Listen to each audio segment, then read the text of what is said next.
መረጃን እንሆኝ እንግዲህ ትላንት ማታ አርሰናል ከማንቸስተር ሲቲ በካራባኦ ካፕ ባደረጉት የፍጻሜ ጨዋታ ማንቸስተር ሲቲ አርሰናልን አሸንፈዋል። እንግዲህ ያንን ተከትሎ የማንቸስተር ሲቲ ደጋፊዎች ኢትዮጵያ የሚገኙ ማለት ነው ድጋፍን አድርጓል። በጣም ይሄ ቆንጆ የሆነ ተግባር ነው። እስኪ ሙሉ መረጃውን ላድርሳችሁ። ቤቱን ፎሎ አድርጉ፣ ሼር ይደረግ።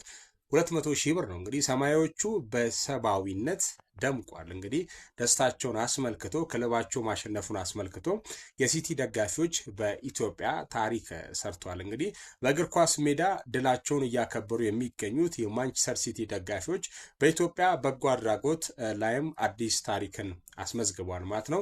በሀገራችን የሚገኙ የክለቡ ደጋፊዎች ማለት ነው የዋንጫ ድላቸውን ምክንያት በማድረግ ለታዳጊ የካንሰር ህሙማን የገንዘብና የሞራል ድጋፍን አድርጓል ማለት ነው። በኢትዮጵያ የማንቸስተር ሲቲ ደጋፊዎች ማህበር አባላት ማለት ነው ለተስፋ አዲስ የህፃናት ካንሰር መርጃ ማዕከል ድረስ በአካል በመገኘት የ200 ሺህ ብር የገንዘብ ድጋፍን አበርክቷል ማለት ነው። የክለባቸውን ስኬት በበጎ አድራጎት ተግባር ለማድመቅና ለህፃናት ተስፋ ለመሆን እንግዲህ ይህንን አድርገዋል። ደጋፊዎቹ ድጋፍን ሲያደርጉ እግር ኳስ ከመዝናናት ባለፈ ለወገን ደራሽ መሆን አለበት የሚል መልእክትንም አክለው አስተላልፈዋል። ማዕከሉ ለተደረገለት ድጋፍ ከፍተኛ ምስጋናውን አቅርበዋል።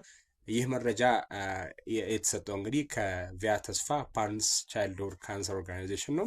ይህ ተግባር በሀገራችን የሚገኙ ሌሎች የደጋፊዎች ማህበራትም ስኬታቸውን ከሰብአዊነት ጋር እንዲያቆራኙ አሪያ የሚሆን ተግባር እንዲሰሩ እንግዲህ በዚሁ ማሳሰብ ወዳለው ለሰማያዊ ክለብ ደጋፊ ለማንቸስተር ሲቲ ደጋፊዎች በሙሉ በድጋሚ እንኳን ደስ ያላችሁ። አርሰናል በእጁ ይህን ደስታና ይህን ድል አጥቷል ማለት ነው። አርሰናል በጣም አሳዛኝ ክለብ ሆኗል። በነገራችን ላይ ኤኒዌይ ቀጣዩን ዋንጫ ብለናል።